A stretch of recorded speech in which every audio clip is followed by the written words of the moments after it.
नमस्कार नमस्कार. कसे आहात? कार्यक्रम पाहण्यासाठी उत्सुक आहात ना?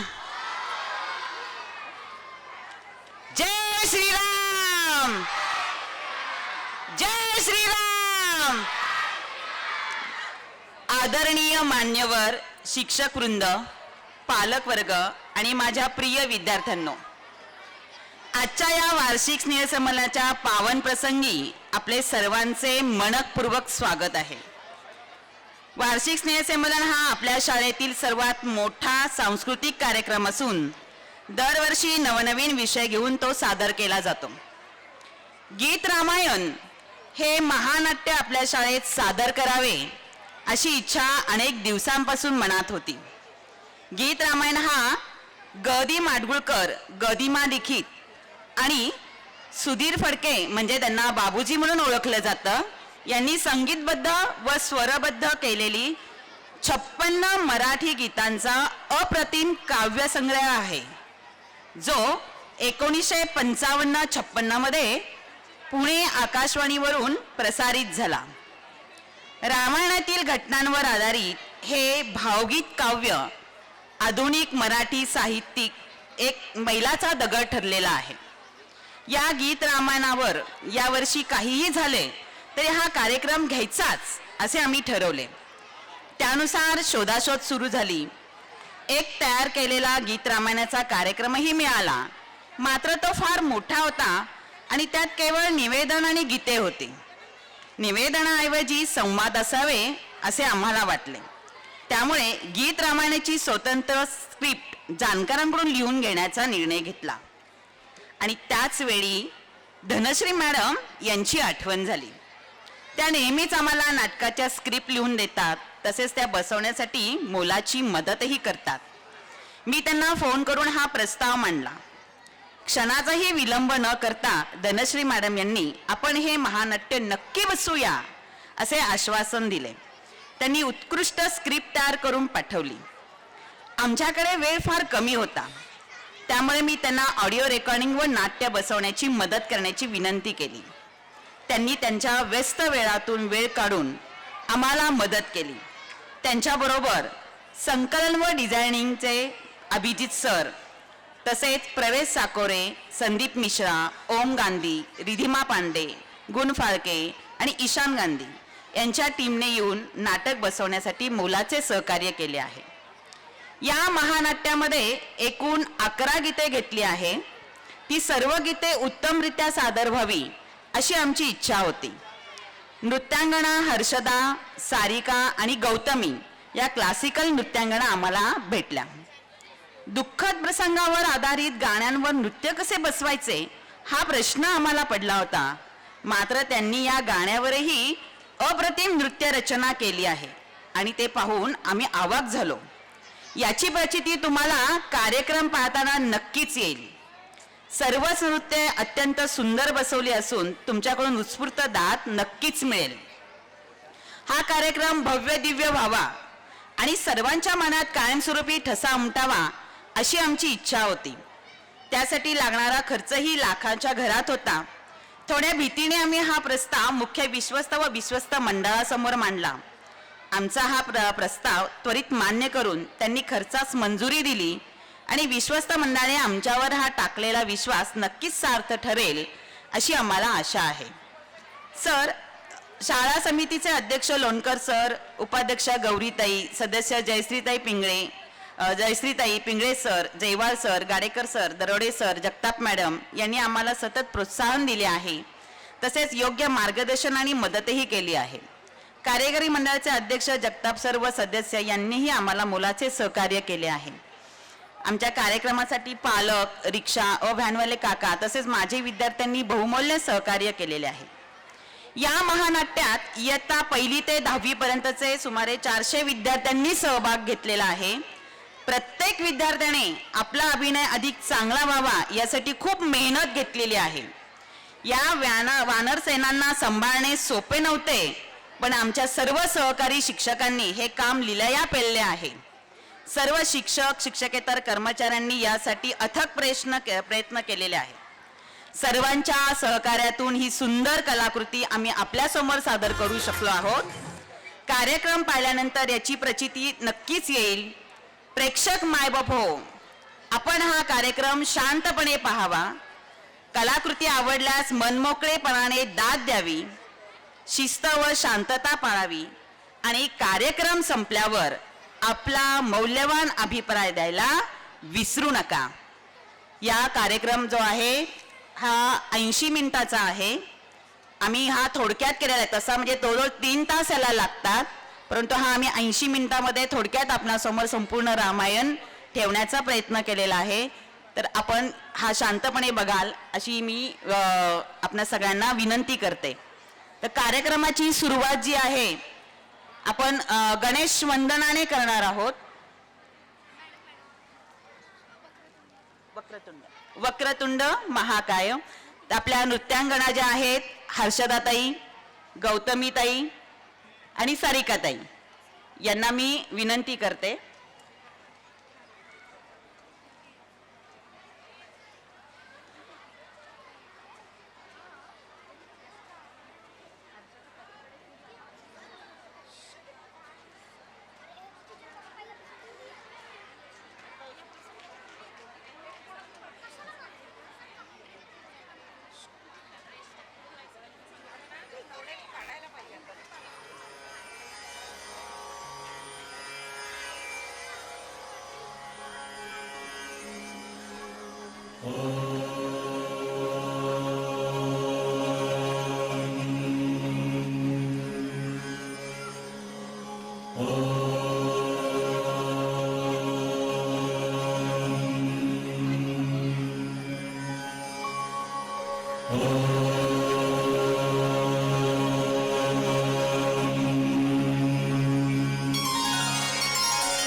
वक्रतुंड महाकाय सूर्यकोटि समप्रभ निर्विघ्नं कुरु मे देव सर्वकार्येषु सर्वदा.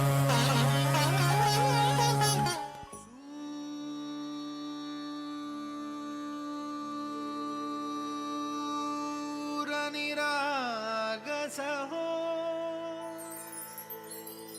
गणपती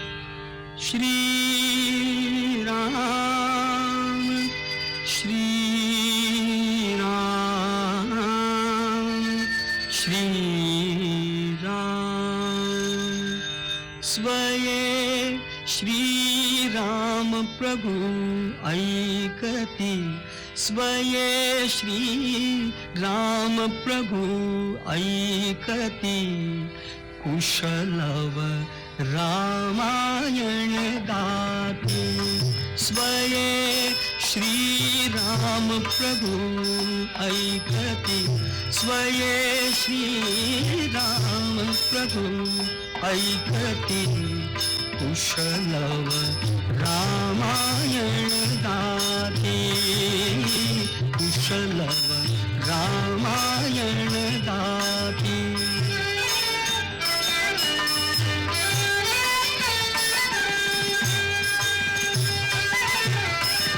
कुमार दोघे एक वयाचे सजीव पुतळे रघुरायांचे तुम्हाद दोघे एक वयाचे सजीव पुतळे रघुरायांचे पुत्र सांगतील चरित पित्याचे पुत्र सांगतील चरित पित्याचे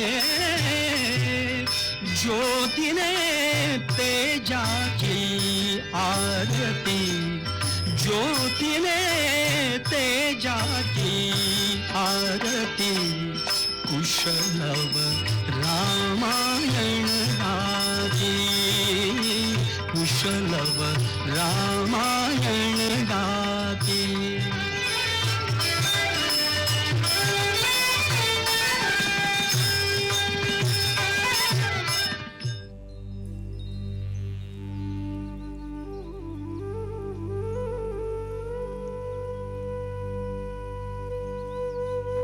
मंडळी हो, आज आम्ही दोघं एका सुंदर गोष्टीचं दार उघडायला आलो आहोत.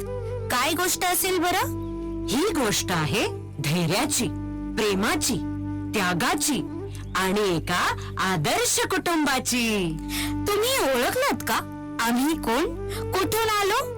आम्ही ना अयोध्येतले ना लंकेतले. आमचा जन्म झाला एका शांत आश्रमात, ऋषींच्या आशीर्वादात, निसर्गाच्या कुशीत. पण आमचं रक्ताचं नातं ते एका अशा राजकुलाशी आहे ज्याचं नाव घेताच मनात प्रकाश पसरतो. ओळखलं का? चालेल चालेल, आम्हीच सांगतो. आम्ही लव आणि कुश, श्रीराम आणि सीतेचे पुत्र. आज आम्ही तुम्हाला सांगणार आहोत आमच्या आई बाबांची दिव्य गाथा, जिचं नाव आहे गीत रामायण. रामायणाची कथा सुरू होते अयोध्या नावाच्या सुंदर नगरीतून. अयोध्येचे राजा होते राजा दशरथ. पराक्रमी, न्यायप्रिय, प्रजेसाठी सदैव कर्तव्यनिष्ठ. त्यांच्या महालात होत्या 3 राण्या, कौसल्या, कैकेयी आणि सुमित्रा. सगळं होतं, पण नव्हतं ते अपत्य. राजा दशरथांच्या राजमहालात 3 तेजस्वी राण्या नांदत होत्या. कौसल्या, कैकेयी आणि सुमित्रा. सौंदर्य, संस्कार आणि स्नेह यांचा त्रिवेणी संगम. महालात सोन्याचे दरवाजे होते, मोत्यांच्या दीपांनी उजळलेल्या रात्री होत्या. पण तरीही एकच रिकामेपण मनाला कुरतडत होतं. राजकुमारांच्या पावलांचा नाद का ऐकू येत नाही? तेव्हा ऋषी मार्गाने राजा दशरथांनी पुत्र कामेष्ठी यज्ञ करण्याचा संकल्प केला. यज्ञाची अग्निशिखा आकाशाला स्पर्श करत होती, देवांना आमंत्रण देत होती. यज्ञ पूर्ण झाला तेव्हा अग्निदेव तेजोमय रूपाने प्रकट झाले आणि त्यांनी राजाला दिलं एक सुवर्ण भांड, पवित्र पायसाने भरलेलं. अग्निदेव म्हणाले, हे पायसं राण्यांना अर्पण करा. त्यांच्या कुशीत जन्मतील धैर्य, भक्ती आणि सद्गुणांनी चमकणारे पुत्र. राजा दशरथांनी ते दैवी पायसं कौसल्या, कैकेयी आणि सुमित्रा या 3ही राण्यांना प्रेमाने अर्पण केलं आणि अयोध्येच्या भविष्याला मिळाला नवीन प्रकाश. काळ पुढे सरकला आणि एक दिवस संपूर्ण अयोध्या जागी झाली आनंदाच्या जयघोषात. कैकेयीला प्राप्त झाला भरत, वात्सल्य आणि निष्ठेचा मूर्तिमंत अवतार. आणि सुमित्रा मातेच्या आशीर्वादाने जन्मले लक्ष्मण आणि शत्रुघ्न, ज्यांचं बंधुत्व म्हणजे चंद्र ताऱ्यांची जोडगोळी. कौसल्या मातेच्या कुशीत उतरले श्रीराम. इंद्रधनुष्याच्या रंगासारखा शांत, सात्विक आणि तेजस्वी. अयोध्या नगरी पहाटेच्या प्रकाशात न्हावून निघाली. आज हवेत काहीतरी दिव्य आलं होतं. प्रासादाच्या अंगणात राणी कौसल्या मातेनं पहिल्यांदाच आपल्या कन्हैयाला, त्या नीलवर्णी शांत तेजस्वी रामाला कुशीत घेतलं. आनंदाने गगनभेदी शंखनाद झाला आणि सख्या उत्साहाने एकमेकींना सांगू लागल्या. संपूर्ण अयोध्या आनंदानं न्हावून निघाली. राणींच्या महालात सखी सोबतींनी उत्सवाचीच हाक दिली.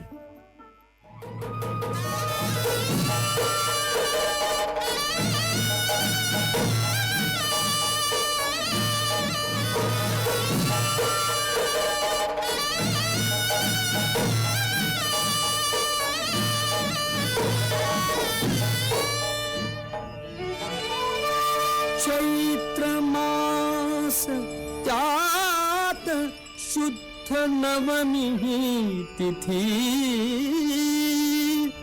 गंधयुक्त तरीही वात उष्ण हे किती दोन प्रहरी कागशिरी सूर्य थांबला राम जन्मला ग सखी राम जन्मला राम जन्मला ग सखी राम जन्मला राम जन्मला ग सखी राम जन्मला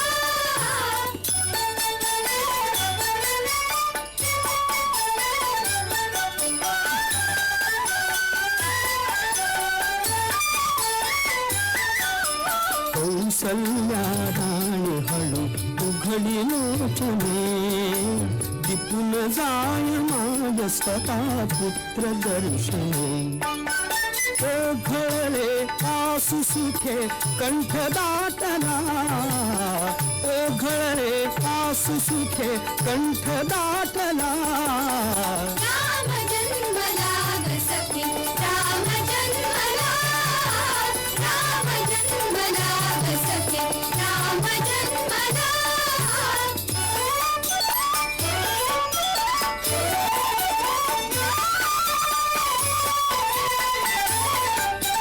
राजगृही नवे सौख्य पर्वणी पानामुन हंबरला धेनु अंगणी दुंदुभीचा नाद तोच धुंद कोंडला दुंदुभीचा नाद तोच धुंद कोंडला राम जन्मला ग सखी राम जन्मला राम जन्मला ग सखी राम जन्मला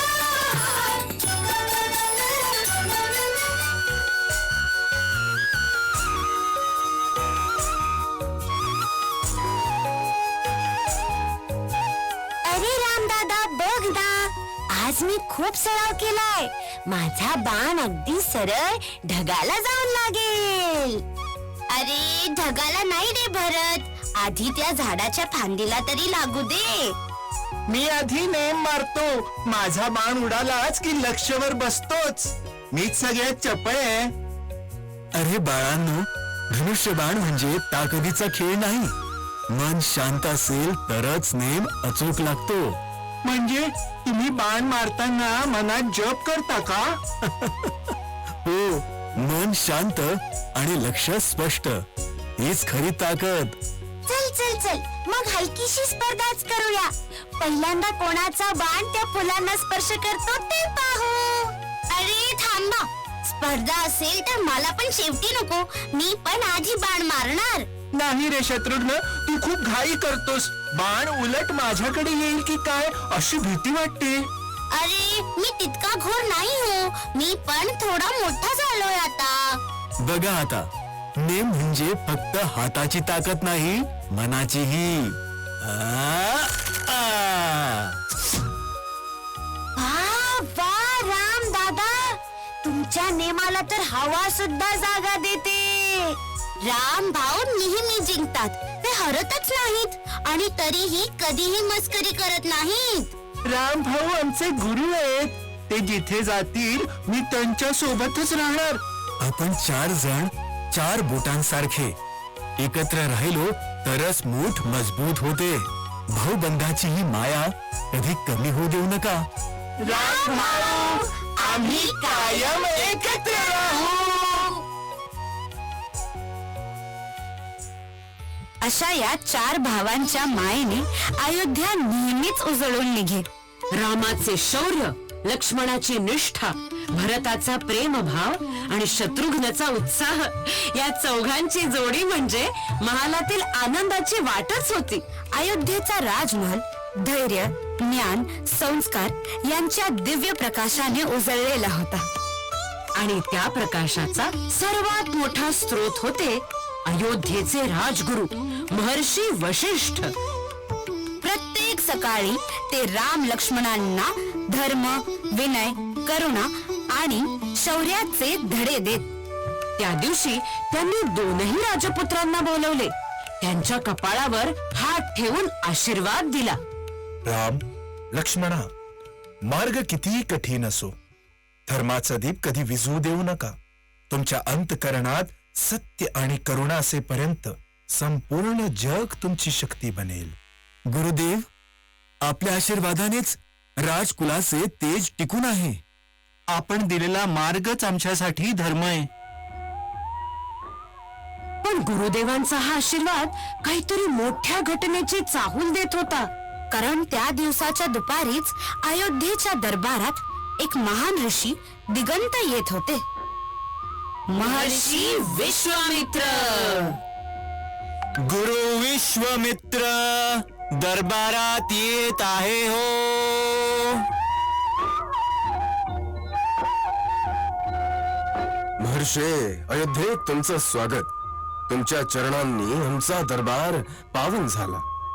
राजन, स्वागताच्या शब्दांनी नाही, धर्मरक्षणाच्या कृतीने मला आनंद होईल. महर्षे, आज्ञा करा. अयोध्या तुमच्या सेवेस सज्ज आहे. माझ्या आश्रमात महत्वाचा यज्ञ चालू आहे, पण काही राक्षस पुन्हा पुन्हा विघ्न आणत आहेत. त्यांना रोखण्यासाठी तुमच्या 2 पुत्रांची, राम आणि लक्ष्मणाची मला आवश्यकता आहे. महर्षे, राम लक्ष्मण अजून लहान आहेत. राक्षसांचे सामर्थ्य मोठे आहे. मी एक पिता त्यांना अशा संकटात कसं पाठवू? राजन, वयाने लहान असतील, पण तेजाने ते अपरंपार आहेत. तुम्हाला अजून त्यांच्या खऱ्या स्वरूपाचं दर्शन नाही.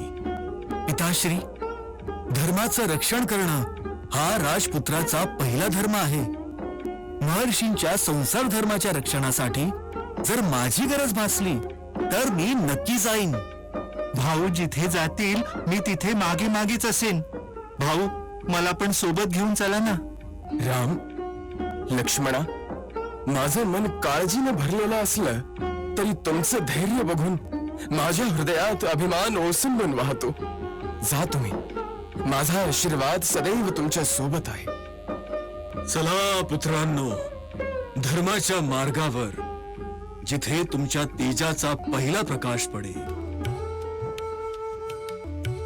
अशा रीतीने राम लक्ष्मण धर्मरक्षणाच्या पहिल्या प्रवासाला निघाले. राम लक्ष्मणांचा पहिला प्रवास विश्वामित्रांबरोबर सुरू झाला. अरण्यातील राक्षसांचा नाश करत ते पुढे पुढे चालत राहिले. काही वर्षे लोटली. आता 4ही भाऊ युवा स्थितीत आले होते. आणि एके दिवशी सुवर्ण किरणांनी उजळलेल्या मिथिला नगरीचे भव्य द्वार त्यांच्या समोर आले. मिथिलेचा राजा होता धर्मनिष्ठ विद्वान राजा जनक. त्यांची कन्या सौंदर्य, करुणा आणि सामर्थ्याची मूर्ती सीता. त्या काळात संपूर्ण मिथिलेत फक्त एकच चर्चा होती, सीता स्वयंवर.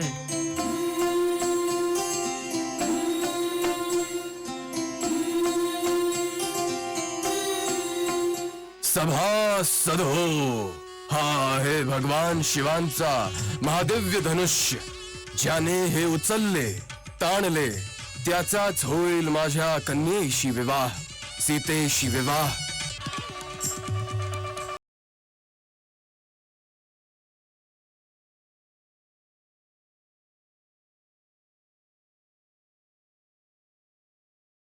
कदाचित दुसरे धनुष्य असेल का?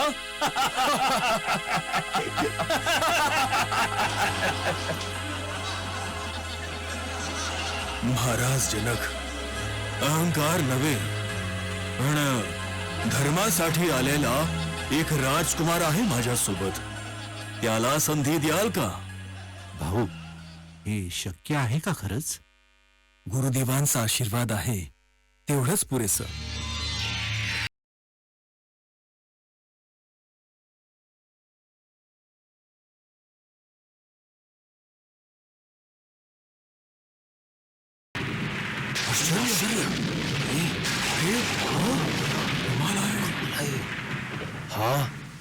हा कृतार्थ क्षण. राजकुमार राम, आपण माझ्या कन्येचे योग्य वर आहात.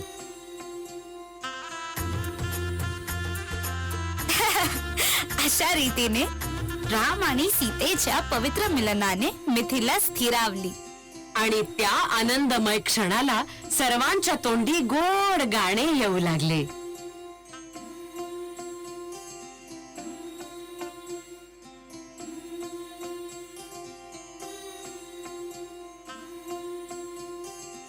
आकाशाशी जडले नाते धरणी मातेचे, स्वयंवर झाले सीतेचे, स्वयंवर झाले सीतेचे, स्वयंवर झाले सीतेचे, स्वयंवर झाले सीतेचे, स्वयंवर झाले सीतेचे, स्वयंवर झाले सीतेचे, स्वयंवर झाले सीतेचे.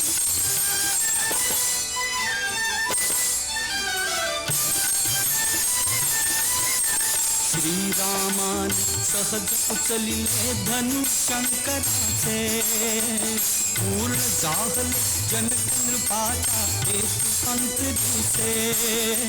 श्रीरामाने सहज उचलिले धनुशंकराचे, पूर्ण जाहले जनकृपाचा हेतू अंतरीचे. उभे ठाकले भाग्य सावळे समोर दुहितेचे, उभे ठाकले भाग्य सावळे समोर दुहितेचे. स्वयंवर झाले सीतेचे, स्वयंवर झाले सीतेचे, स्वयंवर झाले सीतेचे, स्वयंवर झाले सीतेचे.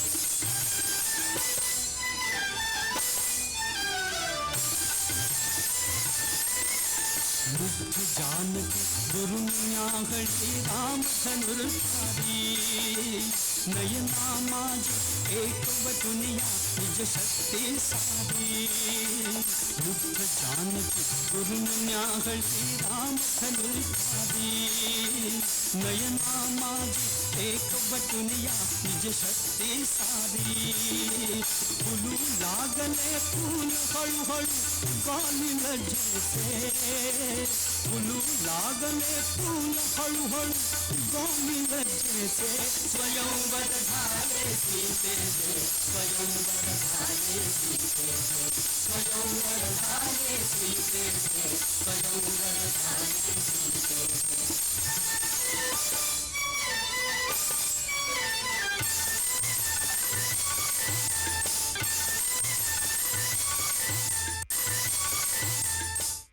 मिथिलेतले आनंदघन दिवस संपले आणि राम सीता महोत्सवाच्या जल्लोषात अयोध्येला परतले. अयोध्या पुन्हा एकदा फुलून आली. राणी कौसल्या, सुमित्रा आणि कैकेयी सगळ्याच आनंदात होत्या. पण जिथे आनंद खूप असतो तिथे छायेप्रमाणे एखादी चिंता दडून बसलेली असते. आणि ती चिंता होती मंथरा नावाची एक दासी.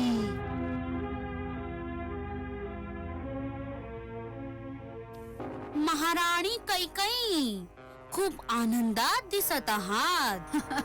का नाही, आज माझ्या राम सदृश्य सुनबाई आल्यात. सगळीकडे मंगलमय वातावरण आहे. महाराणी, हा आनंद किती दिवस टिकणार विचार केला आहे? काय बोलतेस तू?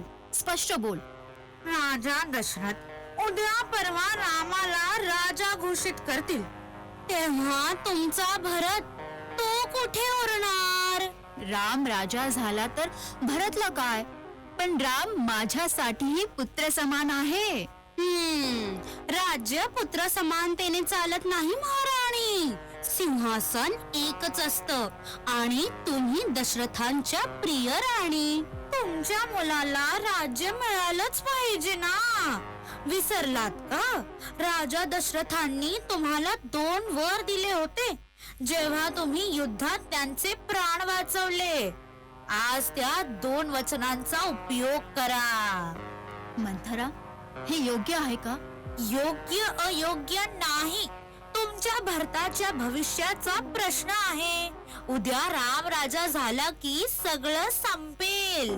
जर हेच माझ्या भरताच्या हितासाठी असेल तर मला निर्णय घ्यावा लागेल मंथरा. अगदी हाच निर्णय हवा होता महाराणी. असा एखाद्या शांत रात्रीत अयोध्येच्या राजवाड्यात एक वादळ जन्माला येत होता. आणि त्या वादळाने राम, सीता आणि लक्ष्मण यांच्या जीवनाची दिशा पूर्णपणे बदलून टाकायची होती. कैकेयी, माझी प्राण सखी, काय झालं? तू अशा कोप भवनात का? कोणी दुखावलं तुला? सांग, मी आहे ना. कैकेयी, तू शांत राहू नकोस. तुझा एक अश्रू माझ्यासाठी रणातल्या 1000 बाणांपेक्षा वेदनादायक आहे. कृपया बोल, काय दुःख आहे तुला? महाराज, तुम्ही मला एकदा 2 वर दिले होते युद्धभूमीत, जेव्हा मी तुमचे प्राण वाचवले होते. कैकेयी, माझ्या सुखाचा, आयुष्याचा, मानाचा पाया आहेस तू. त्या 2 वचनांना मी हृदयात कोरलं आहे. तू काहीही माग, काहीही. मग पहिलं वचन, माझा भरत राजा व्हावा. काय म्हणालीस तू? भरत राजा? पण राम माझा ज्येष्ठ पुत्र, अयोध्येचा धीर, शौर्य, करुणेचा दीप. राज्य वचनांवर ठेवावं महाराज. भरत हा माझा पुत्र, त्याचं राज्य मला हवं आहे. पण कैकेयी, तूच म्हणायचीस की राम भरत 2 शरीर, 1 हृदय आहे. रामाच्या डोळ्यात तू नेहमीच आई दिसतेस. आज अचानक हा बदल कसा? राजकारणात भावना नसतात महाराज. आज माझ्या मुलाचा हक्क मी मागतीये. ठीक आहे भरत राजा, हे जरी कठीण असलं तरी तुझ्या आग्रहासाठी देईन हे वचन. पण दुसरं वचन काय मागशील? दुसऱ्या वचनात रामाने 14 वर्ष वनवासाला जावे. वनवास? रामाला घराबाहेर, राजवाड्यापासून, माझ्यापासून? कैकेयी, माझी राणी, हे शब्द परत घे. असं नको करू. रामाशिवाय माझं हृदय धडधडणार नाही. तुझा भरतही हा अन्याय सहन करणार नाही. हे राज्य, ही प्रजा, हा सारा संसार रामाच्या तेजाने प्रकाशलेला आहे. वनवास, त्याला? महाराज, तुम्ही राजा आहात. वचनं दिली आहेत, वचनं पार पाडलीच पाहिजेत.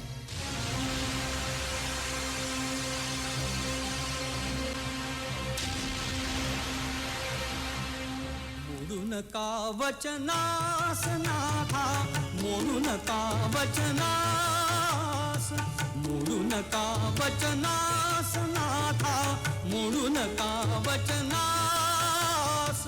भरताला गीत्या सिंहासन, रामासी वनवास. मोडू नका वचनास.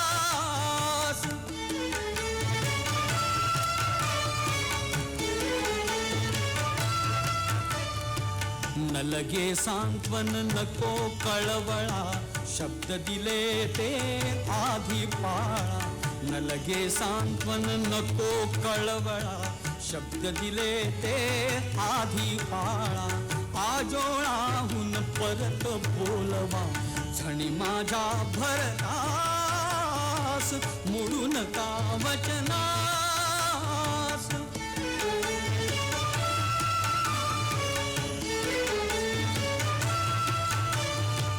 सुत स्नेहाने होऊन वेडे का घेता हे आढे वेडे सुत स्नेहाने होऊन वेडे का घेता हे आढे वेडे वचन भंगता शोभून दिसतो रघुवंशज वीरास मुळू नका वचना.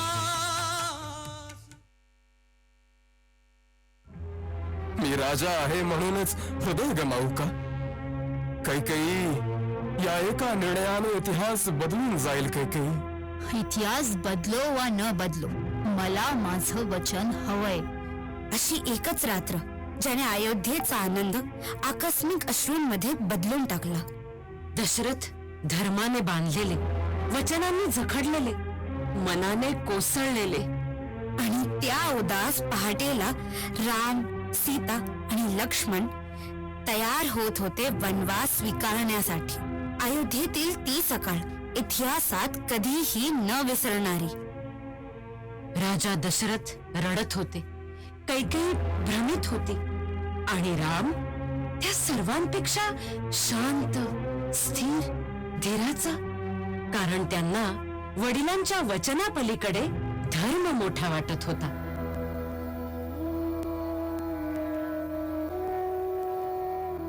आई कौसल्य चिंतेत आहे. वडिलांचा वेदनामय श्वास मी स्पष्ट ऐकतोय. पण राजकुलाचा धर्म माझ्या पावलातच आहे. 14 वर्षांचा वनवास, पण तीच माझी सेवा, तीच अयोध्या. स्वामी, आपण जाल आणि मी इथे सुखात बसू असं कधी मी स्वप्नातही नाही मानलं. आपल्या सोबत मीही येईन, वनात, पर्वतात, संकटात. जिथे राम तिथेच सीता. भाऊ, आपण वनात जात आहात आणि मी अयोध्येत? हे शक्यच नाही. आपली सेवा करणं, सीतेचं संरक्षण करणं हे माझं ध्येय आहे, माझं आयुष्य आहे. सीते, लक्ष्मणा, अडचणी येतील तरीही आपण धीराने, सत्याने, प्रेमाने पुढे जाऊ. स्वामी, आपल्या पावलात मी माझं जीवन ठेवते. वनवास असो वा वैभव, माझं स्थान तुमच्या बाजूलाच आहे. भाऊ, मी तुमच्यापासून दूर जाईन असा दिवस कधीच नाही. अशा रीतीने अयोध्येची राजलक्ष्मी, राजकुमार आणि त्यांचा सावलीसारखा धाकटा भाऊ सगळं मागे ठेवून निघाले. राणी कौसल्यचे हृदय तुटत होते. प्रजाही दुःखाने व्याकुळ होती. सगळ्यांच्या मनातून फक्त एकच हाक, नको रे जाऊ राम राया, नको रे जाऊ राम राया.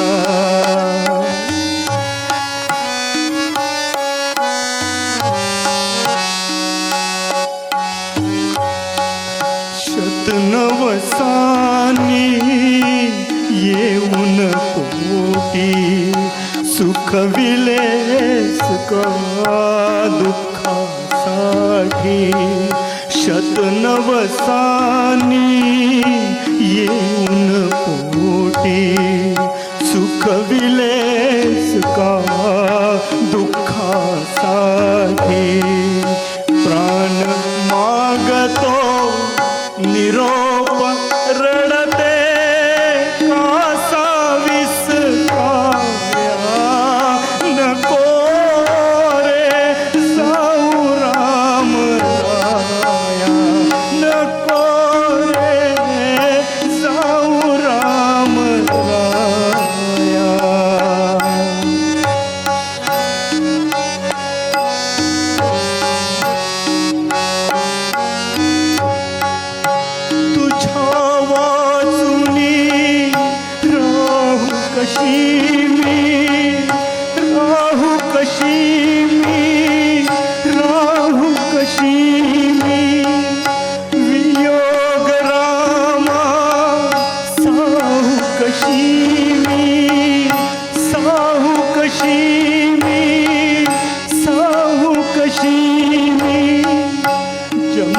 अग्नी सम ताट तुझे का कथितीन माराया नको रे जाऊ राम राया नको रे जाऊ राम राया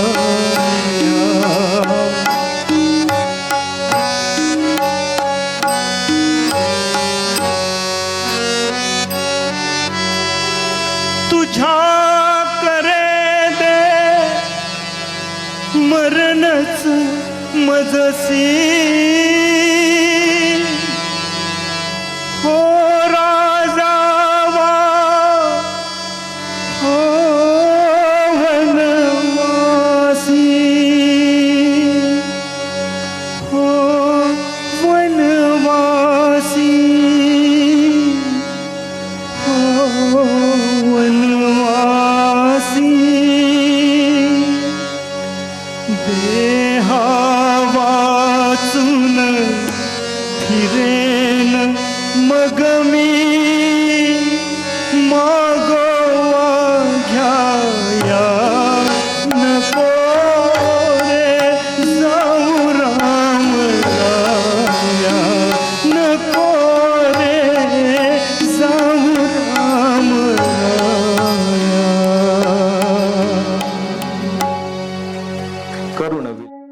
वनातलं जीवन शांत साध पण कधी कधी कठीणही. राम, सीता, लक्ष्मण तिघेही सकाळच्या कोवळ्या किरणांच्या छायेत नवीन आयुष्य घडवत होते. सीतामाई फुलं गोळा करायची, लक्ष्मण कुडं बांधायचा आणि राम धर्म आणि प्रकृती यांच्यातील समतोल सांभाळत जंगलातील जीवजंतूंचं रक्षण करत. हे वन किती सुंदर आहे. फुलांचा सुगंध, पक्ष्यांचं गाणं, अयोध्येपेक्षा वेगळं पण मनाला जवळच वाटतं. सीतामाई, इथल्या फुलांनाही आपलीच ओढ लागलीये. तुमच्या हातात यायला त्यांची स्पर्धा लागलीये. या निसर्गात मन अधिक शुद्ध होतं, विचार अधिक स्वच्छ. हा वनवास नाही, धर्माचा साक्षात्कार आहे. राम, या वनातली शांतता किती सुंदर आहे ना. हो सीते, वनवासातही निसर्ग आपल्याला आश्वस्त करतो.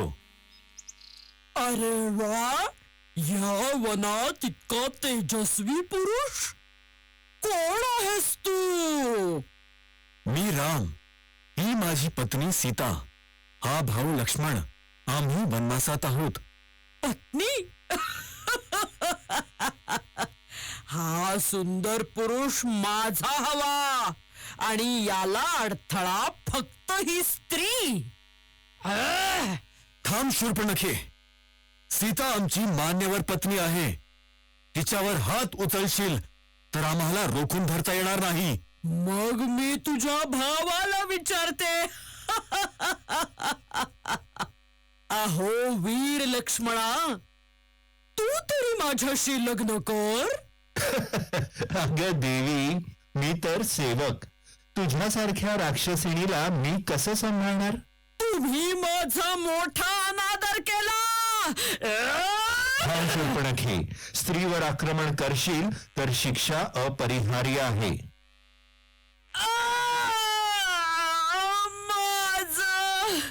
माझं नाक. तुम्ही माझा अपमान केला. हा सूड मी रावणाच्या दरबारात नेईन. संपूर्ण वन हादरवून टाकेन. आणि अशा या अपमानाने शूर्पणखा थेट लंकेत धावली. रावणाला तिनं सांगितलं, राम लक्ष्मणांनी माझा नाक चिरून मोठा अनादर केला. सीता अपूर्व सुंदर आहे, तिला तिथून घेऊन या.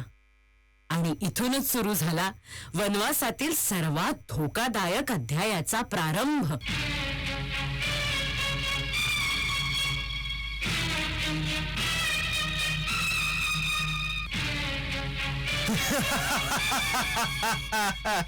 भ्राताश्री, असं कोण हसतंय?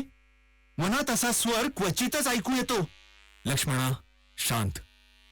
धोक्याची चाहूल आहे. सीतेजवळ राहा. असं बरंच काही पंचवटीत घडत होतं, पण त्यातलं सर्वात भयंकर एक परकी नजर सीतेकडे खेळली होती. आणि त्या नजरेमागे होता लंकेचा राजा, 10 डोकी, अपार शक्ती, पण अभिमानात आंधळा, रावण.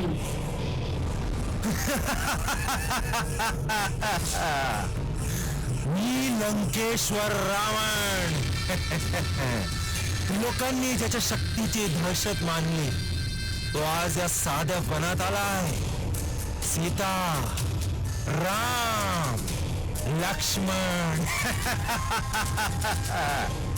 तुमचा हा वनातील निवांतपणा आता भंगणार, कारण लंकेचा राजा हवं ते मिळवतोच. त्या दिवशी रावणाने आपल्या कट्ट्याचा पहिला धागा टाकला. आणि रामायणाच्या या दिव्य कथेत अंधाराच्या छायेतून मोठं वादळ जवळ येत होतं. अहो राम, पहा ना, किती सुंदर मृग. असं सुवर्ण मृग मी कधीच पाहिलं नाही. किती देखणं, किती तेजस्वी. सीते, हे सामान्य हरिण नाही. वनात असे सुवर्ण प्राणी नसतात. काहीतरी अनोखी खेळी दिसते. पण मला तो हवाय. अहो, पकडून आणा ना. किमान त्याचं सौंदर्य जवळून तरी पाहू दे मला.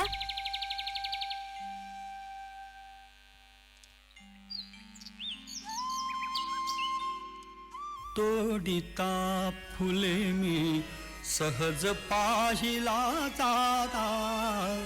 तोडिता फुले मी सहज पाहिला जाता. मज आणून जातो हरिण अयोध्यानाथा. मज आणून जातो हरिण अयोध्यानाथा.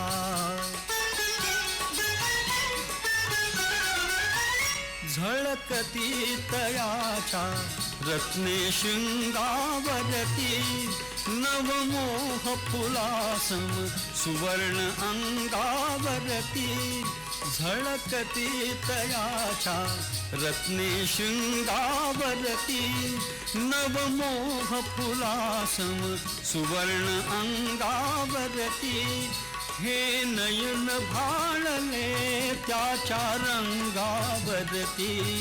हे नयन भाळले त्याच्या रंगावरती. ते इंद्र चापसे पुच्छ भासले उडता. मज आणून जातो हरिण अयोध्यानाथा. मज आणून जातो हरिण अयोध्यानाथा.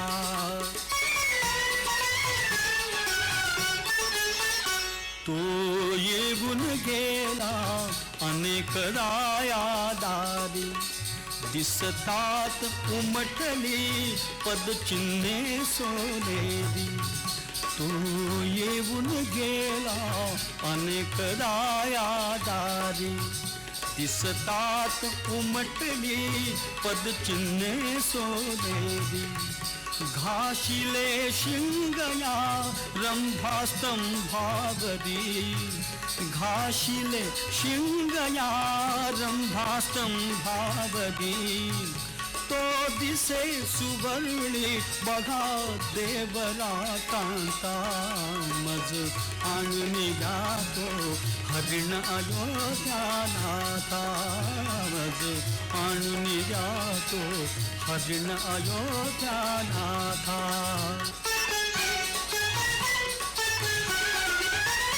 चालतो जलदगती मान मुरडितो मंद. डोळ्यात काहीसा भाव विलक्षण धुंद. चालतो जलदगती मान मुरडितो मंद. डोळ्यात काहीसा भाव विलक्षण धुंद.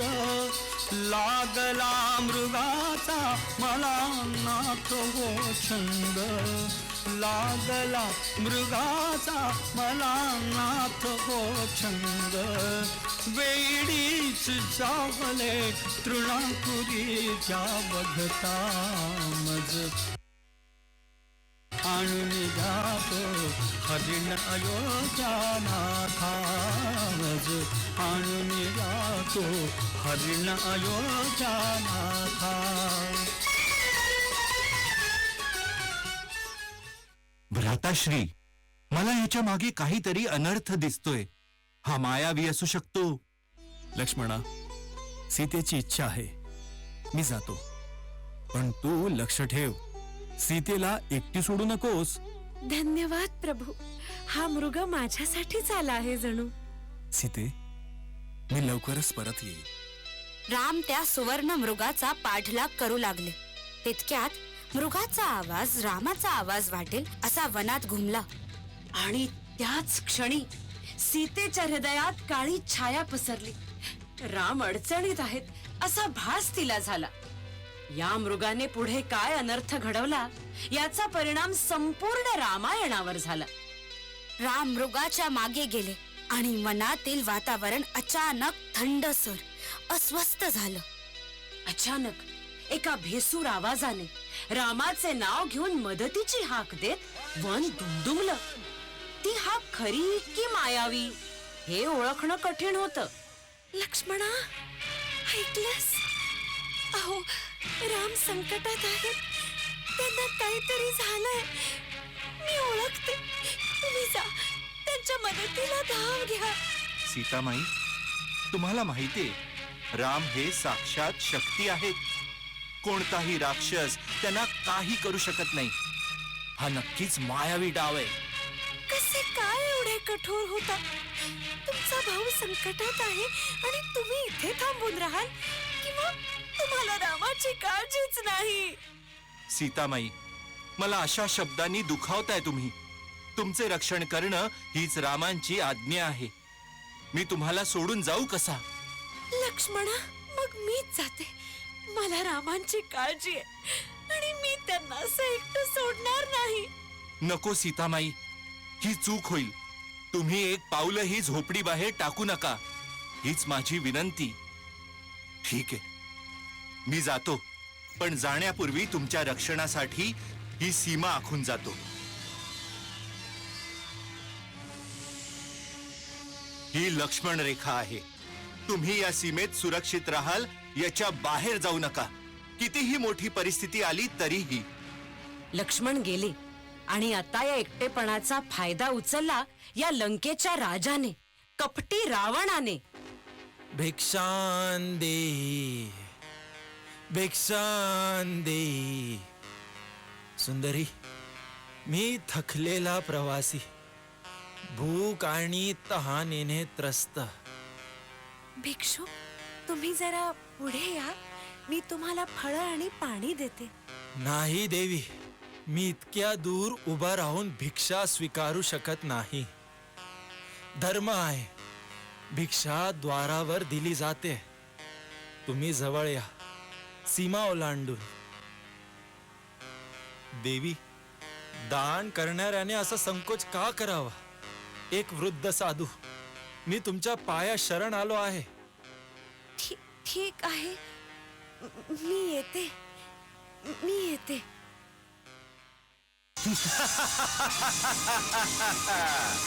मी आहे लंकेचा 10 शिरा सम्राट. सीते, आज तू माझ्या सोबत लंकेत जाणार. रामायणातील सर्वात हृदयविदारक क्षण, सीतेचे अपहरण. आणि यानंतर सुरू झाली सत्य आणि अन्याय, प्रेम आणि अहंकार यांची महान लढाई. सीतेचे अपहरण होताच वनातील पक्षी प्राणीही व्याकुळ झाले. पण एक होता, राजा दशरथांचा मित्र, वीर गरुड जटायू. त्यांनी रावणाचा सामना करण्याचा निश्चय केला.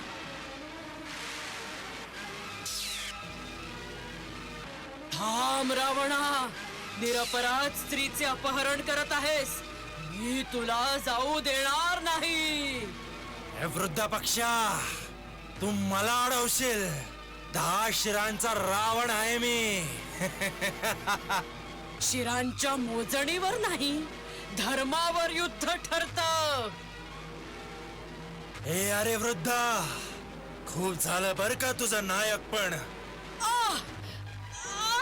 माझे पंख, माझे पंख. रावण शक्तिशाली होता, पण जटायूने शेवटच्या श्वासापर्यंत धर्मासाठी युद्ध केलं. रथ तुटला, पण रावण सीतेला घेऊन निघून गेला. आणि आता राम आणि लक्ष्मण त्यांचाच शोध घेत वनात धावत येतात. सीते, कुठे आहात? तुमचा आवाज काय येत नाही? भ्राताश्री, तो पहा, पक्षी जखमी पडलेला आहे. हे परमेश्वरा, हे तर वडीलधारे जटायू. काय झालं तुम्हाला? रावण सीतेला घेऊन दक्षिण दिशेला गेला. मी थांबवण्याचा प्रयत्न केला, पण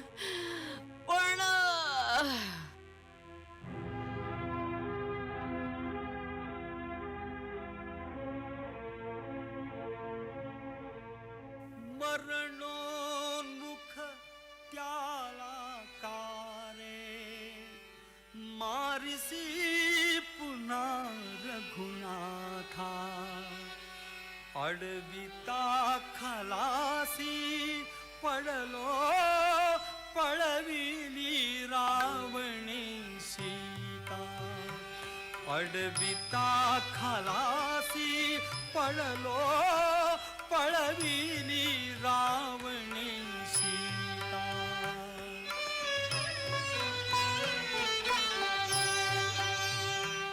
पाहिली जधी मी जाता, रामाविण राणी सीता. देवरही संगे नभता, मी बळे उडालो रामा, मी बळे उडालो रामा.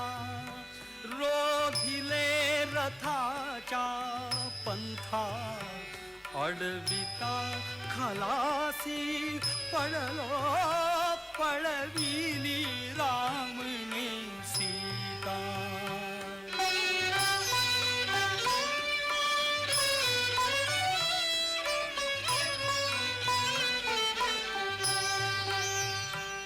तो नृशंस रावण कामी, नेतसे तिला का धामी.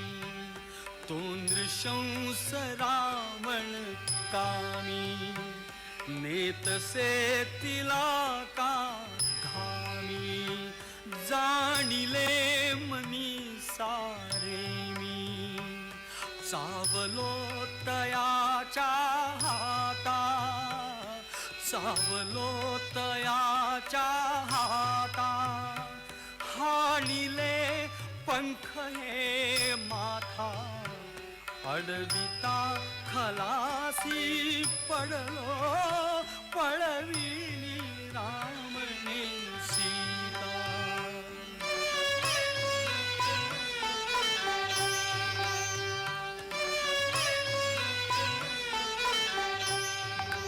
हे प्रभू, गुरु मातंगानं म्हटलं होतं, एक दिवस तुझ्या झोपडीवर राम येतील.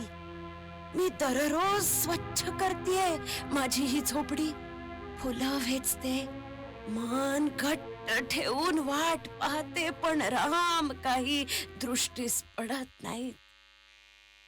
लक्ष्मणा, या आश्रमभूमीत शांतीचा एक सुंदर सुवास आहे. अरे कोण?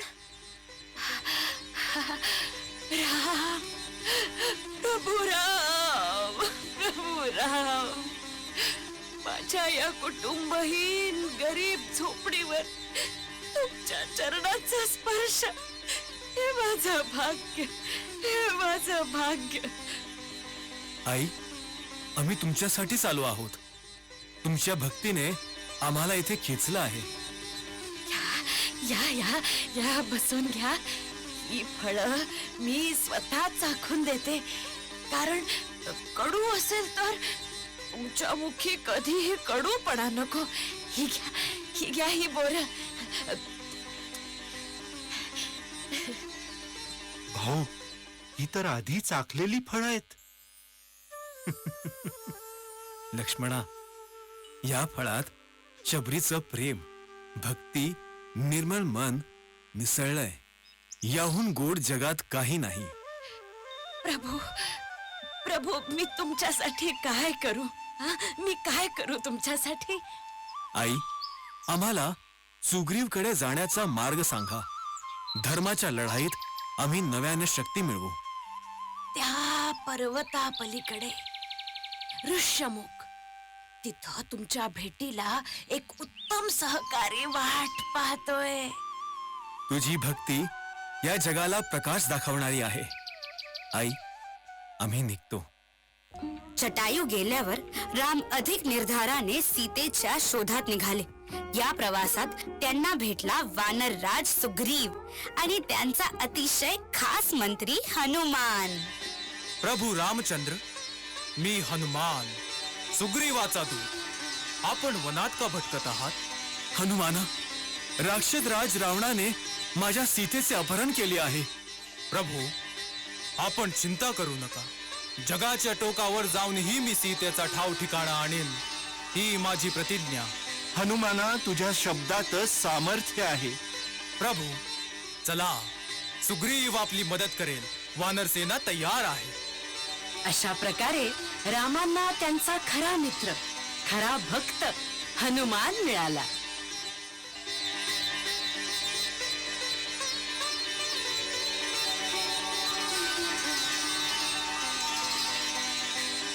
तरुण जो जाईल सिंधू महान, तरुण जो जाईल सिंधू महान, असा हा एकच श्री हनुमान, असा हा एकच श्री हनुमान.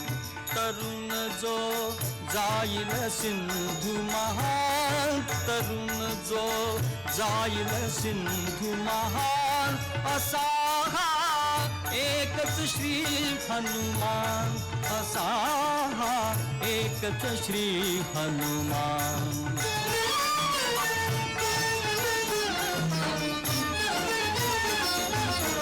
भुजंग धरुनी दोन्ही चरणी, झेपे सरशी समुद्र लंघुनी.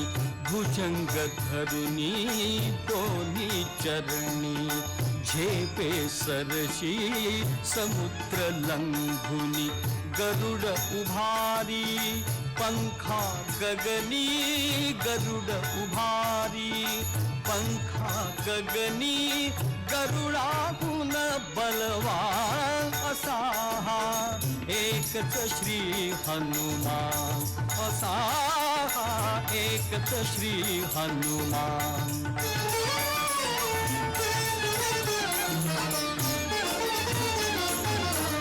अंजनीचा हा बलाढ्य आत्मज, हा अनिलाचा सुपुत्र क्षेत्रज.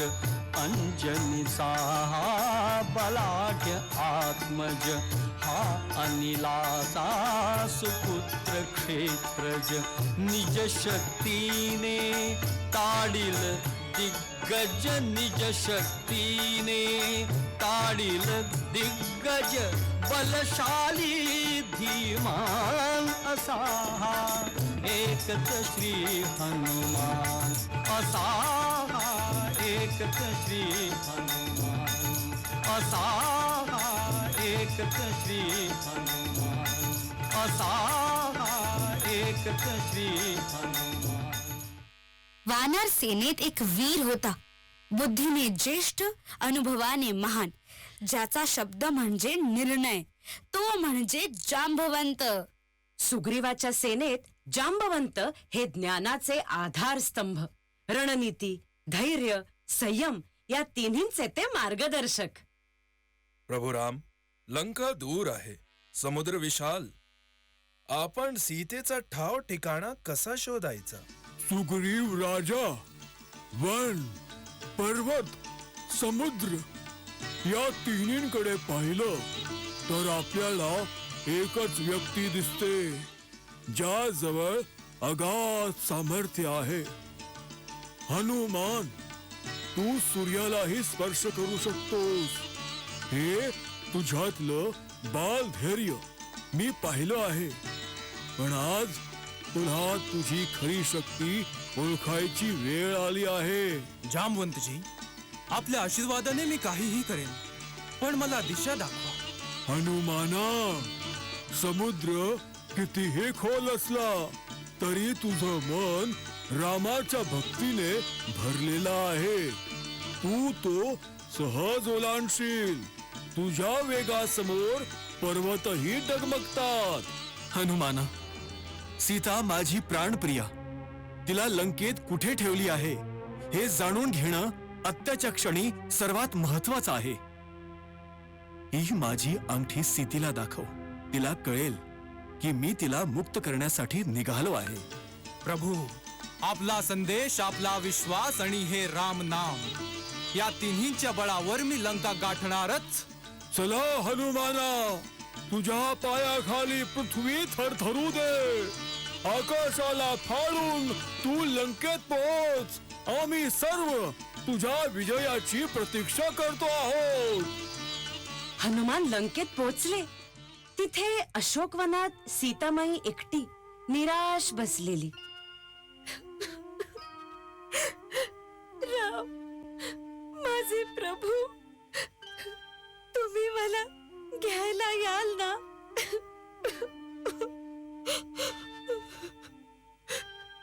माते, प्रभू रामचंद्रांनी मला पाठवलं आहे. ते तुमच्यासाठी सर्व काही करायला तयार आहेत. रामांनी मला संदेश? ही त्यांची अंगठी आणि या श्वासन. सीते, मी तुला घेण्यासाठी येत आहे. सीतेचा ठाव ठिकाणा हनुमानांनी आणला. ती लंकेत आहे, रावणाच्या अशोकवनात कैद.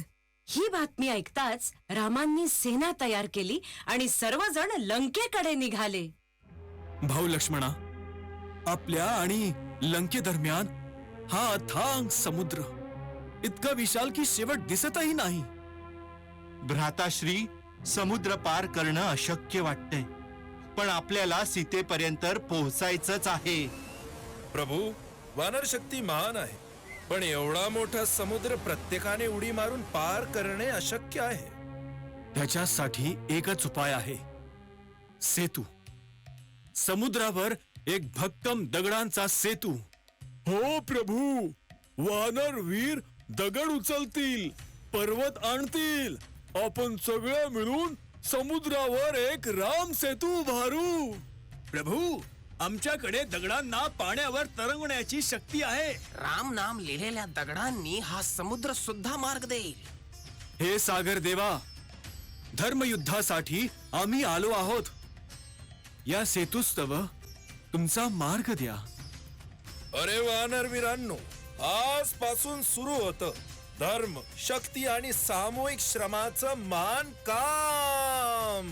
अशा रीतीने दगडांवर राम लिहून वानरवीरांनी पर्वत उचलून रामसेतू बांधायला सुरुवात केली. हजारो वानरांचे श्रम, अटल भक्ती आणि रामाच्या नावाची दिव्यता या सगळ्यांनी तयार केला इतिहासातील सर्वात अद्भुत पूल.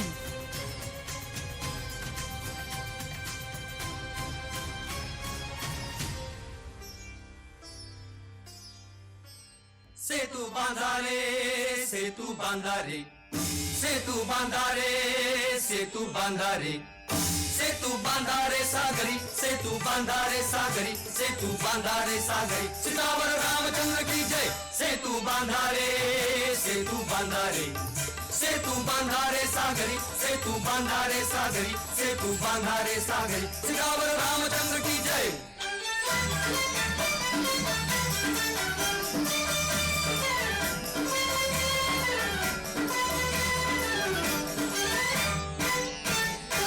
गिरिराजांचे देह निखळुनी गजांग शात्या शिळा उचलुनी गिरिराजांचे देह निखळुनी गजांग शात्या शिळा उचलुनी जळात द्या रे जवे ढकलुनी जळात द्या रे जवे ढकलुनी सेतू बंधने जोडून ओढा सेतू बंधने जोडून ओढा समीप लंकापुरी सेतू बांधारे सागरी सेतू बांधारे सागरी सेतू बांधारे सागरी सीतावर रामचंद्र की जय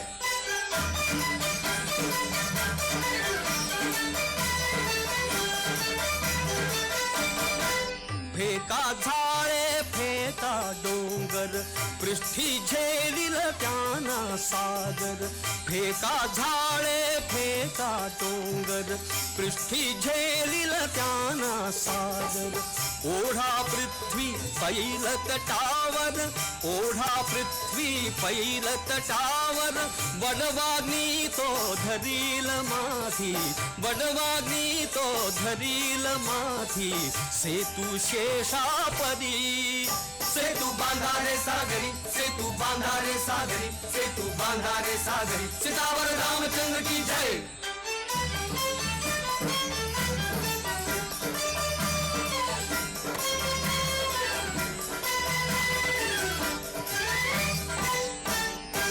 राम भक्तिये दाटून पोटी शततीर्थांच्या लवल्या पाठी राम भक्तिये दाटून पोटी शततीर्थांच्या लवल्या पाठी सत्कार्याच्या पथिकासाठी सत्कार्याच्या पथिकासाठी श्रीरामाला असेच घेती श्रीरामाला असेच घेती वानर पाठी बदी सेतू बांधारे सागरी सेतू बांधारे सागरी सेतू बांधारे सागरी सीतावर रामचंद्र की जय सेतू बांधारे सेतू बांधारे सेतू बांधारे सागरी सेतू बांधारे सागरी सेतू बांधारे सागरी सीतावर रामचंद्र की जय सेतू बांधल्यानंतर राम लक्ष्मण आणि वानर सेनेने शौर्याने लंकेकडे प्रस्थान केले. लंकेच्या भिंतींवर रावणाचे राक्षस सज्ज होते आणि दोन्ही बाजूंनी एक महायुद्ध सुरू होणार होतं. वानर वीरांनो, धर्मासाठी सीतेसाठी आजचा दिवस निर्णायक आहे. युद्ध सुरू करा. जय श्रीराम जय श्रीराम जय श्रीराम जय श्रीराम. लंकेच्या भूमीवर दोन्ही सेनेचे महाकाय तांडे उभे राहिले. एका बाजूला वानर भालूंची पर्वतरूप सेना आणि दुसऱ्या बाजूला राक्षसी सामर्थ्याने परिपूर्ण लंकेचा अजेय बल. हवा धुळीनं भरून गेली होती. समुद्रही जणू थरथरत होत, कारण आज होणार होतं धर्म अधर्मचा अंतिम संघर्ष. शंखनाद झाला आणि रणशिंगे वाजताच आकाशात उडाले हजारो बाण. अग्निबाण, वज्रबाण, नागबाण. प्रत्येक बाण जणू ज्वालामुखीच्या गर्जनेप्रमाणे रणांगण फाडत धावत होता. वानरसेना पर्वत उचलून फेकत होती. भालू मातीचे ढग उडवत पुढे धावत होते आणि राक्षस त्यांना कडाडणाऱ्या गदांनी, तलवारींनी आणि मायावी अस्त्रांनी सामोरे जात होते.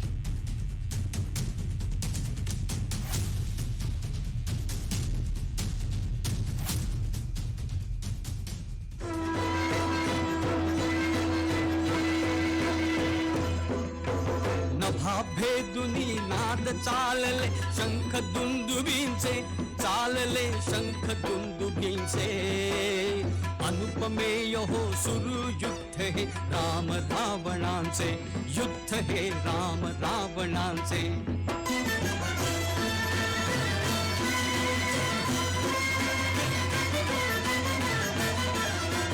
सशंख राक्षस गण तो दिसला कृष्ण घनावर बाला कमाला. मुखातुनी शत गरजे चपला रणांगणावर कोसळले तो पाऊस बाणांचे. अनुपमेय हो सुरू युद्ध हे राम रावणांचे, युद्ध हे राम रावणांचे.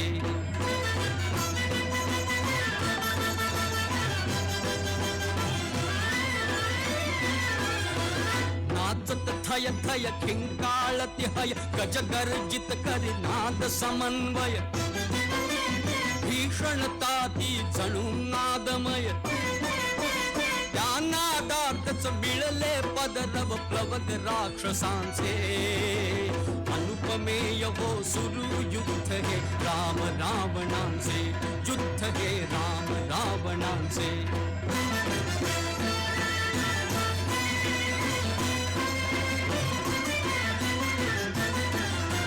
दंत दाबुनी निज अधरावर वानर ताडण करीती निशाचर. नभात पुळती सदेह वानर, शस्त्र म्हणून ते घाव घालिती वृक्ष पर्वतांचे. अनुपमेय हो सुरू युद्ध हे राम रावणांचे, युद्ध हे राम रावणांचे.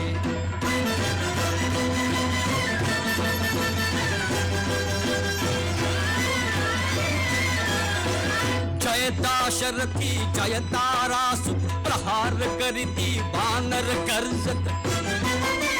झेलित शस्त्रा अथवा हाणित, भरास आले द्वंद्व जणू की महासागरांचे. अनुपमेय हो सुरू युद्ध हे राम रावणांचे, युद्ध हे राम रावणांचे.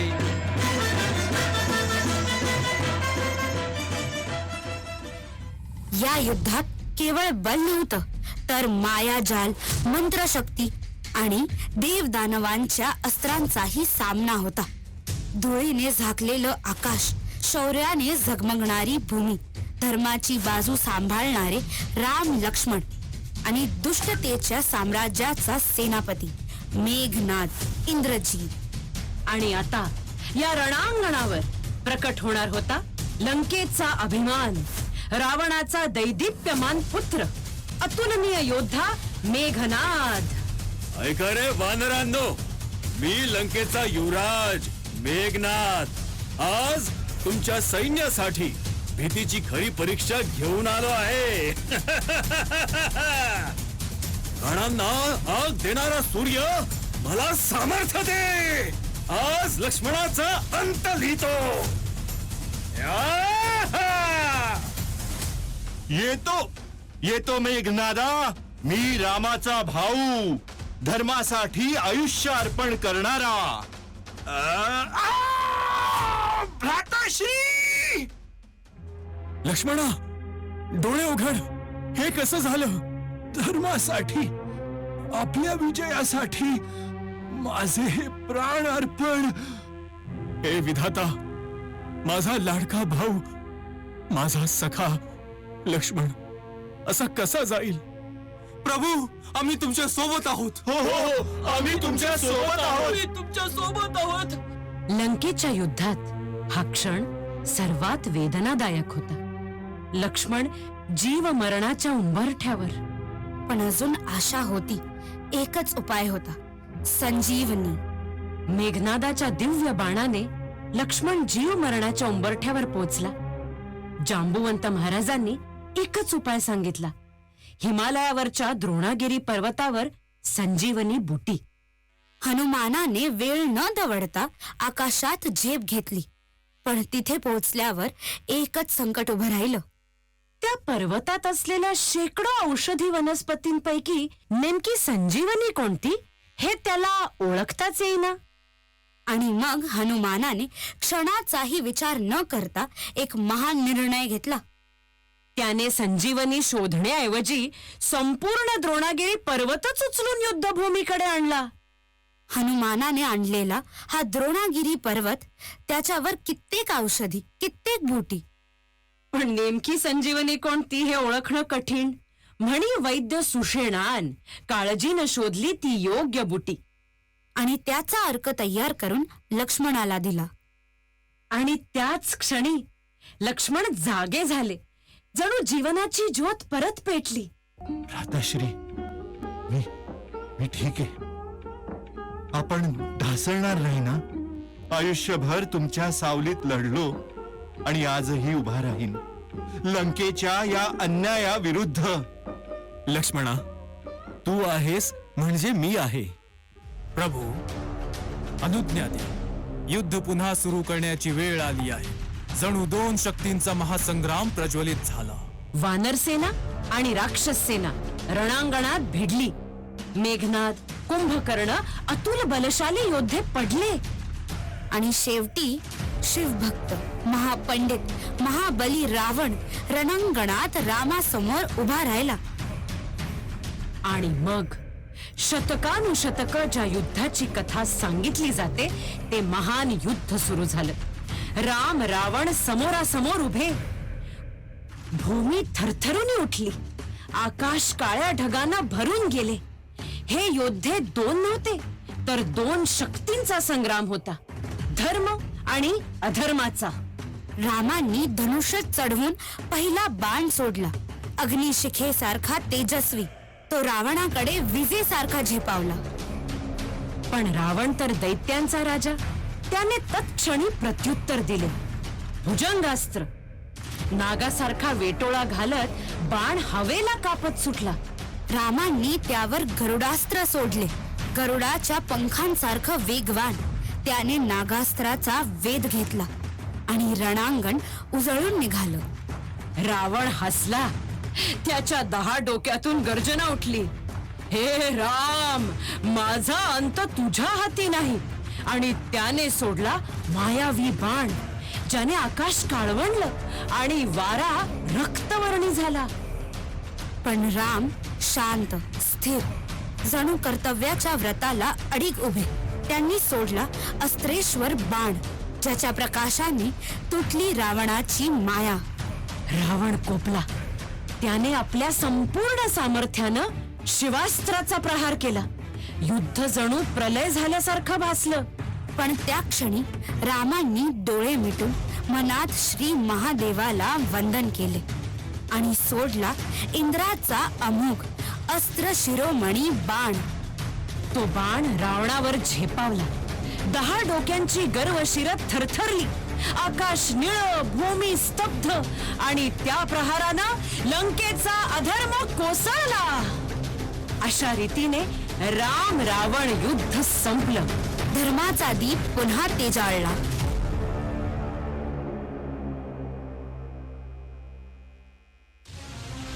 राम, हे शरीर जरी थकलं असेल तरी माझा तेजस्वी अहंकार अजून जिवंत आहे. मी रावण, दशानन, विद्वान, पराक्रमी. अहंकार माझा होता पण बुद्धी ही माझीच होती. मला माहिती आहे आज माझा अंत अटळ आहे. पण लक्षात ठेव राम, रावण फक्त वाईट नव्हता. मी ज्ञानी होतो, शिवभक्त होतो. अहंकाराने माणूसही राक्षस होतो. ही कठोर शिकवण संपूर्ण जगासाठी देऊन जात आहे मी. माझा अंत तुझ्या बाणाने नाही, माझा अंत माझ्या अहंकाराने घडवला आहे.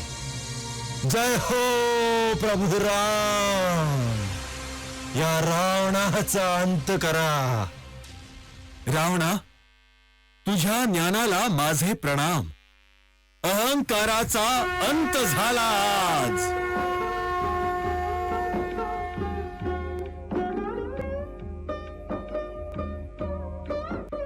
आणि अशा रीतीने रावणाचा अंत झाला. धर्म जिंकला आणि अधर्माचा नाश झाला. रावणाचा अंत झाला.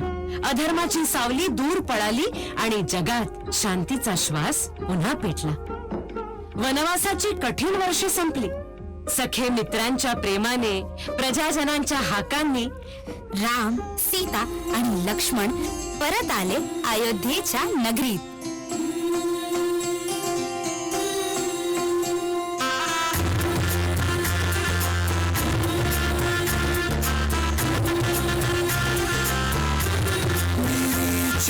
खट पे चल के आज चारों धाम आए हैं.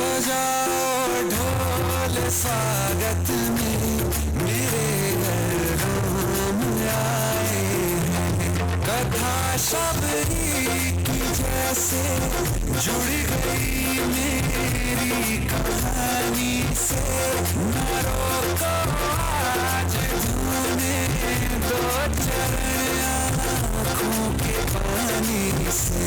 बहुत खुश हैं मेरे आंसू के प्रभु के काम आए हैं। बजाओ ढोल स्वागत में मेरे नाम आए हैं।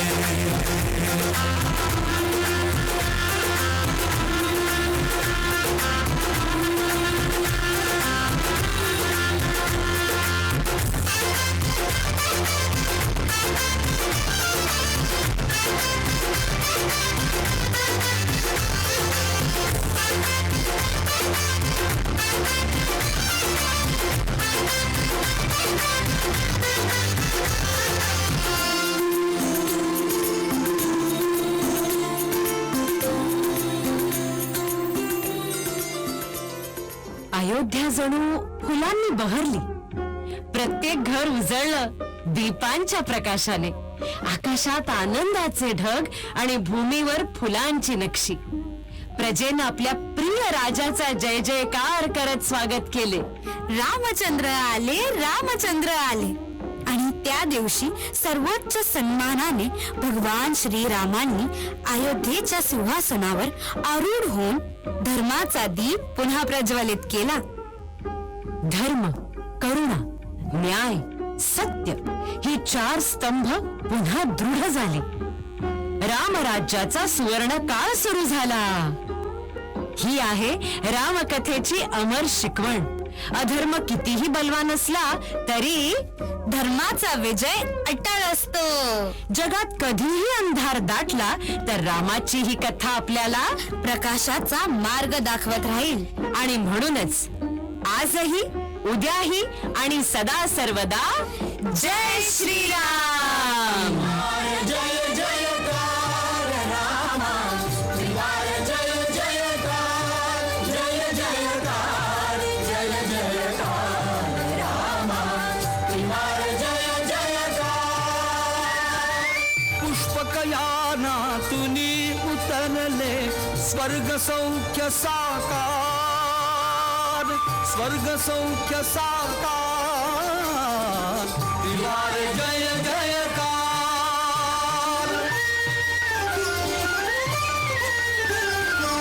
तुला चिंतिते सुदीर्घ आयु, पुण्य सलीला सरिता सरयू.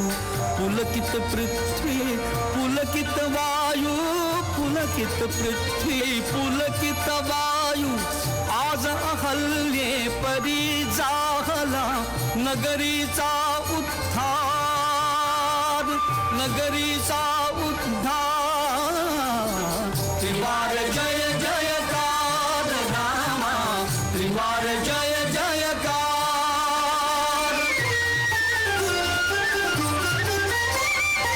शिवचापा समविरह भृंगला, स्वयंवरा समसमय रंगला. अधीर अयोध्यापुरी मंगला, अधीर अयोध्यापुरी मंगला. सानंदाश्रू तुला अर्पिते दृढ प्रीतीचे हार, दृढ प्रीतीचे हार. त्रिवार जय जयकार रामा, त्रिवार जय जयकार.